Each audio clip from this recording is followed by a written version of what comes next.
Hi students. So far unit 5ல் நம்ம என்னென்ன பார்த்துருக்கோன்னா magnetic field lines, magnetic flux and then magnetic effect of current. இது எல்லாமே இது வரைக்கும் நம்ம பார்த்துருக்கோம். ஸோ லாஸ்ட் செக்ஷனில் என்ன பார்த்துருந்தோன்னா மேக்னெட்டிக் எஃபெக்ட் ஆஃப் கரண்ட் ஞாபகம் இருக்கும்னு நினைக்கிறேன். ஒரு கரண்ட் இருக்கும்போது அதை சுற்றி ஒரு மேக்னெட்டிக் ஃபீல்டு ப்ரொடியூஸ் ஆகும், டிஃப்ளெக்ஷன் நடக்கும், இதெல்லாம் தான் பார்த்துருந்தோம். இப்போ இந்த செக்ஷனில் என்ன பார்க்க போகிறோம் அப்படின்னா force on a current carrying conductor in a magnetic field. ஒரு கரண்ட் கேரிங் கண்டக்டரை மேக்னெட்டிக் ஃபீல்டு வைக்கும்போது அங்கே ஒரு ஃபோர்ஸ் ஜெனரேட் ஆகுது. அந்த ஃபோர்ஸை பற்றி தான் இந்த செக்ஷனில் நம்ம டீட்டெயில்டாக பார்க்க போகிறோம். H.A. Lorentz found that a charge moving in a magnetic field in a direction other than the direction of magnetic field experiences a force called magnetic Lorentz force. கரண்ட்னா நம்ம என்ன சொல்வோம்? Flow of electrons, moment of charges, இதெல்லாமே என்னது consecutive current. ஒரு கரண்ட்டை produce பண்ணும். ஓகேவா? இப்போ ஒரு சார்ஜ் மூவ் ஆகுது இன் ஏ மேக்னெட்டிக் ஃபீல்டு. ஒரு மேக்னெட்டிக் ஃபீல்டில் ஒரு சார்ஜ் மூவ் ஆகிட்டுருக்கு. பட் அதோட மூவ்மெண்ட் எந்த டைரக்ஷனில் இருக்குன்னா other than the direction of the magnetic field. Magnetic ஃபீல்டோட டைரக்ஷன் இல்லாமல் வேற ஒரு டைரக்ஷனில் அந்த சார்ஜ் மூவ் ஆகிட்டே இருக்கும். அப்போது அந்த சார்ஜ் என்ன பண்ணும்? will experience a force. அந்த charge will experience a force. அந்த ஃபோர்ஸை தான் மேக்னெட்டிக் லொரன்ஸ் ஃபோர்ஸ் அப்படின்னு சொல்கிறாங்க. Since charge in motion constitute a current, a conductor carrying moving charges placed in a magnetic field will also experience a force and can produce motion in the conductor. கண்டக்டர்னால் நம்ம எடுத்துருக்க போகிற ஏதாச்சும் ஒரு object. இந்த இடத்துல நம்ம இந்த எக்ஸ்பெரிமெண்ட்டுக்கு வயர் எடுத்திருக்காங்க. அந்த வயரில் தான் சார்ஜஸ் இருக்குது. அந்த சார்ஜஸ் தான் மூவ் ஆகிட்டே இருக்குது. ஓகேவா? ஃபர்ஸ்ட் லைனில் நம்ம என்ன பார்த்துருந்தோன்னா சார்ஜ் மூவ் ஆகும்போது அதை நம்ம ஒரு மேக்னெட்டிக் ஃபீல்டில் வச்சோம் அப்படின்னா அந்த charge will experience of force. இதை தான் நம்ம பார்த்தோம். இப்போது அந்த சார்ஜ் எதில் இருக்குது அப்படின்னா ஒரு வயரில் இருக்குது. அந்த வயரில் இருக்க சார்ஜஸ் தான் மூவ் ஆகுது. அப்போ அந்த வயரில் என்ன ஆகும் அப்படின்னா ஒரு கரண்ட் ப்ரொடியூஸ் ஆகும். ஸோ அந்த வயரை, கரண்ட் ப்ரொடியூஸ் ஆகிற வயரை நம்ம மேக்னெட்டிக் ஃபீல்டில் வைக்கிறோம். அப்போது சார்ஜ் மட்டும் ஃபோர்ஸ் எக்ஸ்பீரியன்ஸ் பண்ணாது, அந்த ஒரு ஃபோர்ஸ் எக்ஸ்பீரியன்ஸ் பண்ணும். In 1821 Michael Faraday discover that a current carrying conductor also gets deflected when it is placed in a magnetic field. ஒரு ஃபோர்ஸ் எக்ஸ்பீரியன்ஸ் பண்ணும்போது அந்த கண்டக்டர் என்ன பண்ண அப்படின்னா டிஃப்ளெக்ட் ஆகும். ஸோ சார்ஜ் மட்டும் ஃபோர்ஸ் எக்ஸ்பீரியன்ஸ் பண்ணாது. அந்த சார்ஜ் எதில் இருக்குது, அந்த சார்ஜ் எந்த கண்டக்டரில் இருக்கோ அந்த கண்டக்டருமே ஃபோர்ஸ் எக்ஸ்பீரியன்ஸ் பண்ணும். அந்த ஃபோர்ஸ்னால் என்ன ஆகுது அப்படின்னா அந்த கண்டக்டர் டிஃப்ளெக்ட் ஆகும். ஸோ இதுக்கு ஃபிகர் நெக்ஸ்ட் ஸ்லைடில் இருக்கும். அதை பார்த்தீங்கன்னா உங்களுக்கு நல்லா புரியும். இங்கே பாருங்கள், 3 கொடுத்துருக்காங்களா, figure 5.7 deflection of current carrying wire in magnetic field. So grey கலரில் இருக்கு இல்லையா, மேலே கீழே, அதுதான் நம்ம எடுத்துருக்க மேக்னெட். ஸோ மேக்னெட்டை சுற்றி மேக்னெட்டிக் ஃபீல்டு இருக்கும். அதுக்கு நடுவில் ஒரு ஆரஞ்சு கலர் லைன் மாதிரி கொடுத்துருக்காங்க இல்லையா, அதுதான் வயர். அந்த வயரில் தான் சார்ஜஸ் இருக்குது. ஸோ அதை நம்ம மேக்னெட்டிக் ஃபீல்டில் வைக்கிறோம். சார்ஜ் மூவ் ஆகாத வரைக்கும் அங்கே ஃபோர்ஸ் எக்ஸ்பீரியன்ஸ் பண்ணாது, ஃபோர்ஸ் எதுவுமே இருக்காது, ஆக்ஷன் இல்லை. இப்போது சார்ஜ் மூவ் ஆக ஸ்டார்ட் ஆகும்போது, சார்ஜ் மூவ்மெண்ட் நடக்கும்போது என்ன ஆகுதுன்னா ஃபோர்ஸ் ஜெனரேட் ஆகுது. ஸோ அந்த ஃபோர்ஸ் நடந்திருக்கு. ஸோ செகண்ட் அண்ட் தேர்ட் இமேஜில் பார்த்தீங்க அப்படின்னா ஒன்று லெஃப்ட் சைட்லையும் ரைட் சைட்லனால டிஃப்ளெக்ஷன் நடக்குது அப்படின்னு சொல்லியிருக்காங்க. ஃபோர்ஸ் ப்ரொடியூஸ் ஆகுது அப்படின்னு சொல்லிடணும். எதனால இந்த ஃபோர்ஸ் ப்ரொடியூஸ் ஆகுது அப்படின்னு பார்க்கலாம். Magnetic field of the permanent magnet and the magnetic field produced by the current carrying conductor interact and produce a force on the conductor. So கண்டக்டர்னு நம்ம எடுத்துருக்கிறது வயர். அந்த வயர் நம்ம எதில் வைக்கிறோம்? மேக்னெட்டிக் ஃபீல்டில் வைக்கிறோம். மேக்னெட்ஸுக்கு நடுவில் வைக்கிறோம். மேக்னெட்னாலே ஜென்ரலாகவே அங்கே ஒரு மேக்னெட்டிக் ஃபீல்டு ப்ரொடியூஸ் ஆகிருக்கும். ஸோ மேக்னெட்னால ஒரு மேக்னெட்டிக் ஃபீல்டு ப்ரொடியூஸ் ஆகுது இல்லையா, அது ஒரு மேக்னெட்டிக் ஃபீல்டு. நெக்ஸ்ட் இந்த கண்டக்டர் என்னது? Current carrying conductor. Charges move ஆகும்போது கரண்ட் ப்ரொடியூஸ் ஆகும். ஸோ கரண்ட் ப்ரொடியூஸ் ஆச்சு அப்படின்னாலே ஆட்டோமேட்டிக்காக அங்கே என்ன ஆகும்? ஒரு மேக்னெட்டிக் ஃபீல்டு ஜெனரேட் ஆகும். ஸோ இந்த வயரில் ஒரு மேக்னெட்டிக் ஃபீல்டு ஜெனரேட் ஆகுது. மேக்னெட்னால ஒரு மேக்னெட்டிக் ஃபீல்டு ப்ரொடியூஸ் ஆகிருக்கு. ஸோ இந்த ரெண்டு மேக்னெட்டிக் ஃபீல்டுமே இன்ட்ராக்ட் ஆகும்போது தேர் ப்ரொடியூசர்ஸ் ஃபோர் ரெப்ரசன்ட் பண்ணுறோம். F is equal to ILB is equal to BIL, பில்னு போட்டிருக்கேன் ஈஸியாக ஞாபகம் வச்சுக்கிறதுக்காக. ஏன்னா கரண்ட் எல்னா லென்த் ஆஃப் த கண்டக்டர். இங்கே நம்ம conductor wire. So length of the wire. பின்றது magnetic field. If current I flowing through a length perpendicular to magnetic field B experience the force. அந்த இது வந்து பர்பண்டிகுலராக இருக்கும்போது F is equal to BIL அப்படின்னு இருக்கும். therefore force is proportional to, அந்த force வந்து எதுக்கு ப்ரொபோர்ஷ்னலாக இருக்குது அப்படின்னா கரண்ட், லென்த், மேக்னெட்டிக் ஃபீல்ட் இந்த மூணையும் டிபெண்ட் பண்ணி தான் ஃபோர்ஸ் வந்து இருக்குது. ஓகேவா? இப்போ இந்த ஃபோர்ஸ் வந்து எப்போ மேக்ஸிமமாக இருக்கும் மினிமமாக இருக்கும் அப்படின்னு பார்க்கலாம். angle of inclination between current and the magnetic field also affects the magnetic force. அந்த ஃபோர்ஸ் வந்துட்டு ஆங்கிள் ஆஃப் இன்க்ளினேஷனை டிபெண்ட் பண்ணியிருக்கு. ஆங்கிள் பெர்பெண்டிகுலராக பேரலாக அந்த கரண்ட்டுக்கும் மேக்னெட்டிக் ஃபீல்டுக்கும் நடுவில் இருக்கிற ஆங்கிளை டிபெண்ட் பண்ணி அந்த ஃபோர்ஸ் இருக்கும் அப்படின்னு சொல்கிறாங்க. When conductor to magnetic field, கரண்ட்டும் மேக்னெட்டிக் ஃபீல்டுமே பெர்பெண்டிகுலராக இருக்குது அப்படின்னா, பெர்பெண்டிகுலர்னா என்ன 90 டிகிரியில் இருக்கும் போது அந்த ஃபோர்ஸ் அது எக்ஸ்பீரியன்ஸ் பண்ணுற அந்த கண்டக்டர் எக்ஸ்பீரியன்ஸ் பண்ணுற ஃபோர்ஸ் வந்து மேக்ஸிமமாக இருக்கும். That is F is equal to BIL. அதுதான் ஃபுல் ஃபார்முலா. அது வந்து மேக்ஸிமமாக இருக்கும். when conductor is parallel to magnetic field, பேரலாக இருக்கும்போது 0 ஆர் 180 டிகிரியில் இருந்துச்சு அப்படின்னா அங்கே ஃபோர்ஸ் வந்துட்டு ஜீரோவாக இருக்கும். ஃபோர்ஸ் வந்து ப்ரொடியூஸே ஆயிருக்காது. Direction of force can be known. இப்போது ஒரு ஃபோர்ஸ்ன்றது என்னது? Vector quantity. இதை நம்ம முன்னாடியே படிச்சிருப்போம். வெக்டார் குவான்டிட்டினா மேக்னிடியூடும் இருக்கும் டைரக்ஷனும் இருக்கும். இப்போது இது வரைக்கும் maximum minimum 0, F is equal to BIL, F is equal to 0 அப்படின்னு பார்த்தது எல்லாமே மேக்னிடியூட் ஆஃப் த ஃபோர்ஸ். இப்போ நம்ம டைரக்ஷன் ஆஃப் த ஃபோர்ஸ் பார்க்கணும். Force vector quantity. So magnitude நம்ம பார்த்தாச்சு. இப்போ டைரக்ஷனை எதை வச்சு பார்க்க போகிறோம் அப்படின்னா Fleming's left hand rule.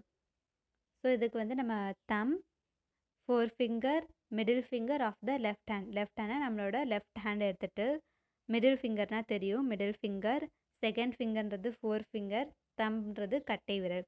So இந்த 3 ஃபிங்கருமே வந்துட்டு எப்படி வச்சுக்கணும்னா மியூச்சுவலி பர்பெண்டிகுலர் டைரக்ஷன், ஒன்றுக்கு ஒன்று வந்துட்டு பெர்பெண்டிகுலர் டைரக்ஷனில் இருக்கணும். ஸோ அப்போது மிடில் ஃபிங்கர் வந்து எதை ரெப்ரசன்ட் பண்ணுது அப்படின்னா direction of the current. So middle finger டைரக்ஷனில் கரண்ட் இருந்துச்சு அப்படின்னா செகண்ட் ஃபிங்கர் வந்துட்டு டைரக்ஷன்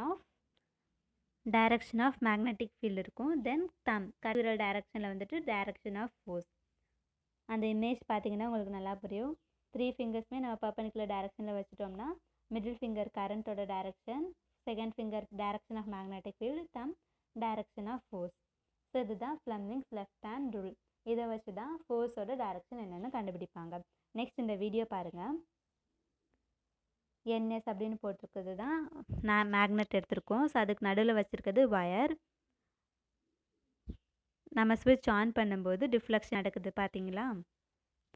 ஸோ கரண்ட் இருக்கும், சார்ஜ் மூவ் ஆகுது, கரண்ட் ப்ரொடியூஸ் ஆகுது, அங்கே ஒரு மேக்னெட்டிக் ஃபீல்டு ஜெனரேட் ஆகும். மேக்னெட்டில் ஒரு மேக்னெட்டிக் ஃபீல்டு இருக்குது, ரெண்டுமே இன்ட்ராக்ட் ஆகும்போது அங்கே வந்து டிஃப்ளெக்ஷன் நடக்குது.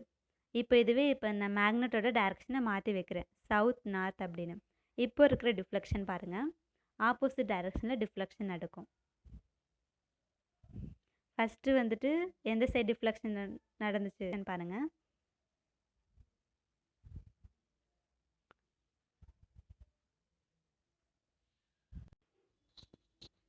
இப்போது next section force on parallel current carrying conductors பார்க்கலாம். இது வரைக்கும் சிங்கிள் கரண்ட் கேரிங் கண்டக்டர் பார்த்துட்டு இருந்தோம், அதுக்கு எல்லாமே வயர் எடுத்துருந்தோம். இப்போது பேரலன்றனால 2 வயர்ஸ் எடுக்க போகிறோம். 2 ஸ்ட்ரைட் வயர்ஸை பேரலாக வச்சுட்டு அதோட ஃபோர்ஸ் என்னன்னு பார்க்க போகிறோம். ஏ கரண்ட் கேரிங் அரவுண்ட் இட். ஒரு சிங்கிள் கரண்ட் கேரிங் கண்டக்டர் எடுத்தோம்னா அதை சுற்றி மேக்னெட்டிக் ஃபீல்டு இருக்கும். இதை தான் இவ்வளோ நேரம் நம்ம பார்த்துட்டோம். அது பக்கத்தில் பேரலாக இன்னொரு கரண்ட் கேரிங் கண்டக்டரை நம்ம வைக்க போகிறோம். அதுக்கு என்ன பண்ணும், சிங்கிளாக ஃபஸ்ட் கண்டக்டருக்கு ஒரு மேக்னெட்டிக் ஃபீல்டு இருக்கும், இன்னொரு கரண்ட் கேரிங் கண்டக்டரில் அங்கேயும் மேக்னெட்டிக் ஃபீல்டு இருக்கும். இது ரெண்டையும் இப்போ நம்ம பேரலாக வைக்கும்போது அதுக்கு நடுவில் ஃபோர்ஸ் வந்து எப்படி ஆக்ட் ஆகுது அப்படி பார்க்கலாம். If we place another current carrying conductor parallel to the first one, second conductor will experience a force due to the magnetic field of first conductor. First conductor will experience a force due to the magnetic field of the second conductor. So ரெண்டு இருக்குது. First கண்டக்டரில் இருக்கிற magnetic ஃபீல்டுனால ஒரு force experience பண்ணும். அதே மாதிரி second கண்டக்டரில் இருக்கிற magnetic ஃபீல்டுனால first conductor will experience a force. These two forces அந்த ரெண்டு ஃபோர்ஸுமே will be equal in magnitude. அதோட ஃபோர்ஸோட அளவு வந்துட்டு சேமாக இருக்கும், வேல்யூ வந்து சேமாக இருக்கும், but opposite in direction. So first conductor act ஆகுது அப்படின்னா செகண்ட் கண்டக்டரோட ஃபோர்ஸ் வந்துட்டு அதுக்கு ஆப்போசிட் டைரக்ஷனில் ஆக்ட் ஆகும். இப்போ அதோட ஃபிகர் பாருங்கள், ஃபிகர் 5.10 வரும். வீடியோ பாஸ் பண்ணிவிட்டு கூட பாருங்கள். ஃபிகர் 5.10லே ரெண்டு ஃபிகர் மாதிரி கொடுத்துருக்காங்க, attractive and repulsive force on current carrying wires. So 5.10ல் ஃபஸ்ட்டு இருக்கிற இமேஜ் பாருங்கள், ரெண்டு ப்ளூ கலர் லைன் மாதிரி கொடுத்துருக்காங்க இல்லையா, அதுதான் வந்துட்டு wire, two parallel current carrying conductors. So அதுக்கு மேலே பார்த்தீங்கன்னா அப்வர்ட் டைரக்ஷனில் கரண்ட் இருக்கும். பிளாக் கலர் ஆரோ மார்க் போட்டு I1 I2 அப்படின்னு ரெப்ரசன்ட் பண்ணியிருக்காங்க. இந்த I1 I2 அப்படின்றது கரண்ட்டு, ஓகேவா. அதோட ரெண்டு வயர்ஸ்லேயுமே கரண்ட் எப்படி இருக்குன்னா அப்வர்ட் டைரக்ஷனில் இருக்குது. நெக்ஸ்ட்டு கீழே க்ரீன் கலர் ஆரோ போட்டுட்டு F1 F2 அப்படின்னு போட்டிருக்காங்க. அந்த F1 F2 தான் ஃபோர்ஸ். ஸோ அங்கே பாருங்கள், அந்த ரெட் கலரில் சர்க்கிள் மாதிரி போட்டிருக்காங்களே அது எல்லாமே வந்துட்டு மேக்னெட்டிக் ஃபீல்டு B1 B2 போட்டிருக்குது. ஸோ ஒவ்வொருத்துலையும் ஆக்ட் ஆகிற மேக்னெட்டிக் ஃபீல்டு. ஸோ ஃபஸ்ட்டு வயரில் இருக்கிற ஃபோர்ஸ் வந்து எந்த டைரக்ஷனில் இருக்குது அப்படின்னு பார்த்தீங்கன்னா ரைட் சைடு டைரக்ஷனில் இருக்குது. F2 எந்த டைரக்ஷனில் இருக்குன்னா லெஃப்ட் டைரக்ஷனில் இருக்குது. ஸோ ரெண்டோட ஆரோ மார்க்கோட அளவு பார்த்தீங்கன்னா சேம். ஸோ ஃபோர்ஸ் ரெண்டுமே F1 F2 both forces are same in magnitude, but they are opposite in direction. ஒன்று வந்துட்டு செகண்ட் வயரை ஃபேஸ் பண்ணியும் இன்னொரு ஃபோர்ஸ் வந்துருக்கு. So both are in opposite direction when current வந்துட்டு ரெண்டு கரண்ட்டுமே வந்து சேம் டைரக்ஷனில் இருக்கும்போது. இதுவே 5 பார்த்தீங்கன்னா I1 வந்து அப் சைடில் இருக்கும், I2 வந்துட்டு டவுன் சைடில் இருக்கும். ஸோ ரெண்டுக்கும் கொடுக்குற கரண்ட்டோட டைரக்ஷன் வந்து ஆப்போசிட் டைரக்ஷனில் இருக்குது. கரண்ட் வந்து ஆப்போசிட் டைரக்ஷனில் இருக்கும்போது அதோட ஃபோர்ஸ் மேக்னிடியூட் வந்து சேமாக தான் இருக்கும். டைரக்ஷன் பார்த்திங்க அப்படின்னா F1 வந்துட்டு வயருக்கு F1 லெஃப்ட் சைடும் F2 வந்துட்டு அட்ராக்ட் இல்லாமல் ஃபஸ்ட்டு இதில் வந்து அட்ராக்ட் ஆகிற மாதிரி இருந்துச்சு, இப்போது ரிப்பல்ஸ் மாதிரி இருக்குது. ஸோ அதான் டைரக்ஷன் ஆஃப் ஃபோர்ஸ் பாருங்கள், using Fleming's left hand rule வச்சு தான் பண்ணியிருக்காங்க. சென்லையுமே வந்து ஃபோர்ஸோட டைரக்ஷன் ஃப்ளமிங் லெஃப்ட் ஹேண்ட் ரூலை வச்சு தான் கண்டுபிடிச்சாங்க. If current in both conductors is in same direction, so current ரெண்டுமே வந்து சேம் டைரக்ஷனில் இருக்கும்போது வயர் வுட் எக்ஸ்பீரியன்ஸ் அண்ட் அட்ராக்ஸாக இருக்கும். If current in both conductors is in opposite direction, current வந்து ஆப்போசிட் டைரக்ஷனில் ஒன்று மேலேயும் இன்னொன்று கீழே நம்ம கொடுத்துருந்தோம் இல்லையா அந்த இமேஜில், அப்படி இருக்கும்போது wire would experience and repulsive force, ரெண்டு ஃபோர்ஸுமே ரிப்பல்ஸ் ஆகிற மாதிரி இருக்கும். அட்ராக்ட்னா ரெண்டுமே ஒரே side, not the same side but attract ஆகிற மாதிரி இருக்கும். ரிப்பல்ஸ்னா விலகி போகிற மாதிரி இருக்கும். ஸோ இதுதான் டைரக்ஷன் ஆஃப் ஃபோர்ஸ் வந்து ஃப்ளமிங்ஸ் லெஃப்ட் வச்சு பார்த்தோம். அதான் ரூல்னா தெரியும் இல்லையா, நம்ம 3 fingers, thumb, second finger, middle finger மூணுமே பர்பெண்டிகுலர் டைரக்ஷனில் வச்சுட்டு, so thumb will represent the direction of force, second finger வந்து direction of magnetic field, middle finger will represent the direction of current. So இதுதான் ஃப்ளமிங்ஸ் லெஃப்ட் ஹேண்ட் ரூல். இதை வச்சு இந்த direction கண்டுபிடிச்சிருக்காங்க. அந்த இமேஜ் ஃபிகர் 5.9ல் நான் கொடுத்துருக்கேன் இல்லையா, அதுதான் ஃப்ளமிங்ஸ் லெஃப்ட் ஹேண்ட் ரூலோட இமேஜ். இப்போ connection between electricity and magnetism பற்றி பார்க்க போகிறோம். எலக்ட்ரிசிட்டி அப்படின்னா நமக்கு தெரியும், வீட்டில் கரண்ட், ஃபேன், லைட் இதெல்லாமே ஒர்க் ஆகுது அப்படின்னா அது எதனால் ஒர்க் ஆகுது, கரண்ட் வரனால அதெல்லாம் ஒர்க் ஆகுது. ஸோ மந்த்லி நம்ம என்ன பண்ணுவோம், எலக்ட்ரிக் பில் பே பண்ணுவோம் இல்லையா.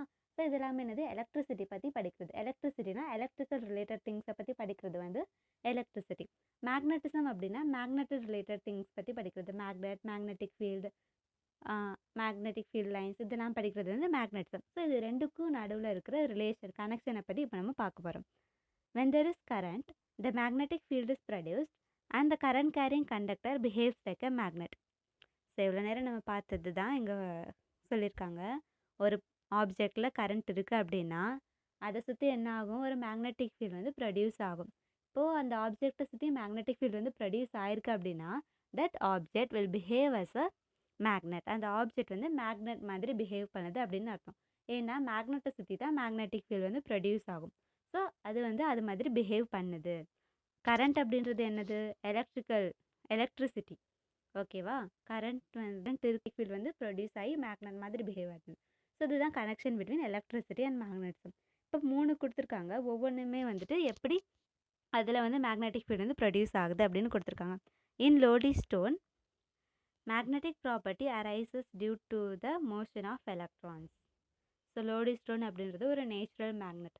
அதில் எப்படி மேக்னெட்டிக் ப்ராப்பர்ட்டி வருது அப்படின்னா, ஸோ ஒரு ஆப்ஜெக்ட் எடுத்துட்டோம்னா அதில் நிறைய ஆட்டம்ஸ் இருக்கும். ஆட்டம்ஸில் எலக்ட்ரான்ஸ் இருக்கும். அந்த எலக்ட்ரான்ஸ் மூவ் ஆகிட்டே இருக்கும். ஸோ எலக்ட்ரான்ஸ் மூவ் ஆகும்போது என்ன ஆகுது, அங்கே வந்து ஒரு கரண்ட் ப்ரொடியூஸ் ஆகும். கரண்ட் ப்ரொடியூஸ் ஆகுது அப்படின்னா அங்கே ஒரு மேக்னெட்டிக் ஃபீல்டும் ப்ரொடியூஸ் ஆகும். ஸோ லோடிஸ்டோன் மேக்னெட்டில் அந்த மாதிரி மேக்னெட்டிக் ஃபீல்டு வந்து ப்ரொடியூஸ் ஆகுது. இன் சர்க்யூட் இப்போ நம்ம இவ்வளோ நேரம் எக்ஸாம்பிள் சர்க்யூட்ஸ் எடுத்திருந்தோம் இல்லையா, செக்ஷன் 5.3ல ஒரு சர்க்யூட் எடுத்திருந்தோம். இந்த மாதிரி சர்க்யூட்ஸ்லலாம் எப்படி எலக்ட்ரான் ஃப்ளோ நடக்குது அப்படின்னா, பேட்டரியில் பாசிட்டிவ் டெர்மினல் நெகட்டிவ் டெர்மினல் அப்படின்னு 2 இருக்கும். எலக்ட்ரான் வந்து எப்படி so negative to positive terminal of the battery வந்துட்டு எலக்ட்ரான்ஸ் ஃப்ளோ நடக்கும். ஸோ எலக்ட்ரான் ஃப்ளோ நடந்துச்சு அப்படின்னா அங்கே கரண்ட் ப்ரொடியூஸ் ஆகும். கரண்ட் ப்ரொடியூஸ் ஆச்சு அப்படின்னா மேக்னெட்டிக் ஃபீல்டு வந்து அங்கே இருக்கும். ஸோ சர்க்யூட்ஸில் அந்த மாதிரி மேக்னெட்டிக் ஃபீல்டு வந்து ப்ரொடியூஸ் ஆகுது. In natural and artificial magnets electron move around the nucleus constitute current leads to magnetic property. So நியூக்ளியஸை சுற்றி எலக்ட்ரான்ஸ் வந்துட்டு மூவ் ஆகும். எலக்ட்ரான்ஸ் மூவ் ஆகும்போது கரண்ட் ப்ரொடியூஸ் ஆகும். கரண்ட் ப்ரொடியூஸ் ஆகும்போது மேக்னெட்டிக் ஃபீல்டு வந்து அங்கே ஜெனரேட் ஆகுது. ஸோ அந்த ஆப்ஜெக்ட் வந்து மேக்னெட் மாதிரி பிஹேவ் பண்ணுது. ஸோ இதுதான் 3 கொடுத்துருக்காங்க எக்ஸாம்பிளுக்கு. இது connection between electricity and magnets தான் பார்த்தாச்சு. இது வரைக்கும் செக்ஷன் 5.5 வரைக்கும் நம்ம கான்செப்ட்ஸ் பிரின்சிபல்ஸ் இதெல்லாமே நம்ம பார்த்துருக்கோம். அஸ் ஆஃப் நவ் நம்ம இதெல்லாமே பார்த்துருக்கோம். நெக்ஸ்ட் செக்ஷன்ஸில் இனிமேல் வர செக்ஷன்ஸில் நம்ம என்ன பார்க்க போகிறோம் அப்படின்னா, இந்த கான்செப்ட்ஸ் எல்லாமே எப்படி ப்ராக்டிக்கலாக அப்ளை ஆயிருக்கு அப்படின்றத நம்ம நெக்ஸ்ட் பார்ப்போம். மோட்டார், டிரான்ஸ்ஃபார்மர் அண்ட் அதோட அப்ளிகேஷன்ஸ் இதெல்லாமே தான் நம்ம நெக்ஸ்ட் செக்ஷன்ஸில் பார்த்துட்டே வருவோம். இப்போதைக்கு இதெல்லாம் புரிஞ்சுக்கோங்க, ரீகால் பண்ணிக்கோங்க.